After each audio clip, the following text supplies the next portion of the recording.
क्या एक चालक पर 2.4 × 10⁻18 कूलाम का धन आवेश है, तो बताइए इस चालक पर कितने इलेक्ट्रॉन की अधिकता या कमी है।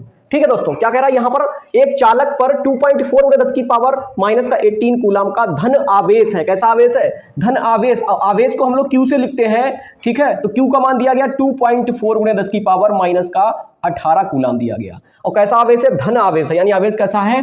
धनात्मक आवेश दिया गया है दोस्तों। तो बताइए इस चालक पर कितने इलेक्ट्रॉनों की अधिकता या कमी है। पहली बात तो हमें इलेक्ट्रॉनों की संख्या बतानी है और उसके साथ साथ यह भी बताना है कि इस पर इलेक्ट्रॉनों की अधिकता होगी या कमी होगी। तो दोस्तों देखिए दोस्तों, इस चालक पर कितने इलेक्ट्रॉनों की अधिकता या कमी है, यानी कितने इलेक्ट्रॉनों की बात करें तो एन का मान हमसे पूछ रहा है, एन का मान हमें निकालना है, इलेक्ट्रॉनों की संख्या हमको निकालनी है, फिर बाद में बताएंगे इलेक्ट्रॉनों की अधिकता होगी या कमी होगी। साथ ही साथ ई का मान दिया गया कितना, 1.6 × 10⁻⁻19 कूलाम, क्योंकि इलेक्ट्रॉन पर इतना ही आवेश होता है, 1.6 × 10⁻⁻19 कूलाम होता है। इलेक्ट्रॉन पर आवेश ऋणात्मक होता है, लेकिन दोस्तों जब न्यूमेरिकल लगाते हैं तो ऋणात्मक या प्लस का चिन्ह हम लोग नहीं लेते हैं। ठीक है दोस्तों, चलिए सूत्र क्या होता है? सूत्र होता है Q बराबर NE सूत्र होता है। फिर से वही काम करना है कि E को कहां भेजना, हमको बटे में भेजना है, क्योंकि N का मान निकालना तो क्या हो जाएगा, Q बटे E हो जाएगा बराबर N, या N बराबर कितना हो जाएगा, N बराबर हो जाएगा Q बटे E हो जाएगा, N बराबर कितना हो जाएगा, Q बटे E हो जाएगा। सारे मान यहां पर पुट कर देंगे तो Q का मान कितना दिया गया है दोस्तों, 2.4 × 10⁻⁻18 दिया गया,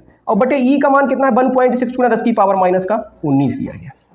यहां से देखिए दोस्तों, इस पॉइंट से पॉइंट चला जाएगा, क्योंकि यहां पे पॉइंट के बाद एक संख्या, यहां भी पॉइंट के बाद एक संख्या, तो दोनों पॉइंट से पॉइंट कट जाएंगे। क्या बचेगा क्या, देखो n बराबर 24/16 कितना आएगा, 24/16 आ जाएगा। अब यहां पर घातों की बात करें तो ऊपर घातें कितनी है, 10⁻⁻18 है। देखिए दोस्तों ध्यान से, ऊपर घातें कितनी है, 10⁻⁻18 दिया गया है। अब यहाँ नीचे घातें कितनी दी गई है, 10⁻⁻19 है। जब ये घातें ऊपर जाएंगी तो काहे की हो जाएंगी, प्लस की हो जाएंगी, तो दोस्तों घातें यहाँ पर आराम से क्या होंगी, ये जुड़ जाएंगी। क्या होंगी, घातें जुड़ जाएंगी। जब घातें जुड़ जाएंगी तो यहाँ पे दोस्तों क्या करो, देखो यहाँ पे भाग लगा दो, यहाँ पे भाग लगा दो, 8 का भाग लगा दो, 8 दूनी 16, 8 तिया 24, तो n बराबर कितना आएगा, 3/2 आएगा। यहां पर घातों की बात करें दोस्तों, देखिए 10 की घात -18 प्लस का 19 कितनी बचेगी, 19 में से 18 माइनस हो जाएंगी, कितनी बचेगी, 10 की घात 1 बचेगी, यानी 10 की घात 1 का मतलब सीधा सीधा होता है कि 10।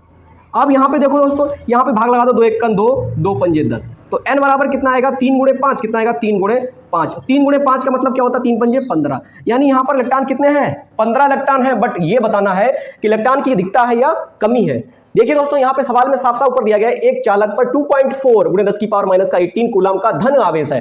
यहां से पता चलेगा इलेक्ट्रॉन की अधिकता है या कमी है, क्योंकि यहां क्या दिया गया, धन आवेश है। किसी भी एलिमेंट, किसी भी तत्व पर धनात्मक चार्ज कब आता है, धनात्मक चार्ज जब आता है जब उससे इलेक्ट्रॉन निकल जाते हैं। क्या हो जाते हैं, इलेक्ट्रॉन निकल जाते हैं। जैसे कि कार्बन का परमाणु क्रमांक 6 होता है, इस पे इलेक्ट्रॉन कितने होते हैं, 6 होते हैं। अगर इसको हमें पॉजिटिव धनात्मक चार्ज में लेके आना है तो हम इससे क्या करेंगे, एक इलेक्ट्रॉन अगर निकाल देंगे तो लिख सकते हैं कि क्या लिख सकते हैं, 5C+ लिख सकते हैं। मतलब कि क्या हो रहा है, पहले इलेक्ट्रॉन 6 थे, अब इलेक्ट्रॉन क्या हो रहे हैं, कम हो रहे हैं। तो प्लस चार्ज, धनात्मक चार्ज कब आता है, जब इलेक्ट्रॉन की क्या होती है, कमी हो जाती है। देखिए दोस्तों, यहां से इलेक्ट्रॉन 6 से 5 हो रहे हैं, मतलब एक इलेक्ट्रॉन कम हो गया, एक इलेक्ट्रॉन किसी को दान कर दिया है या किसी को दे दिया है, तो कितना बचेगा, 5 इलेक्ट्रॉन बचेगा। तो इसीलिए कहेंगे कि धन आवेश है। धन आवेश कब आता है, जब इलेक्ट्रॉन की क्या हो रही हो, कमी हो रही हो, क्योंकि पहले 6 थे, अब कितने बचे हैं, 5 है। तो यहां पर 15 इलेक्ट्रॉनों की क्या होगी, कमी होगी या अधिकता होगी। तो यहां पर हम साफ साफ बता सकते हैं कि 15 इलेक्ट्रॉनों की क्या होगी, कमी होगी। क्या होगी, 15 इलेक्ट्रॉनों की कमी होगी, 15 इलेक्ट्रॉनों की कमी होगी। ठीक है, सवाल समझ में आ रहा है? अच्छा चलिए उतारिए।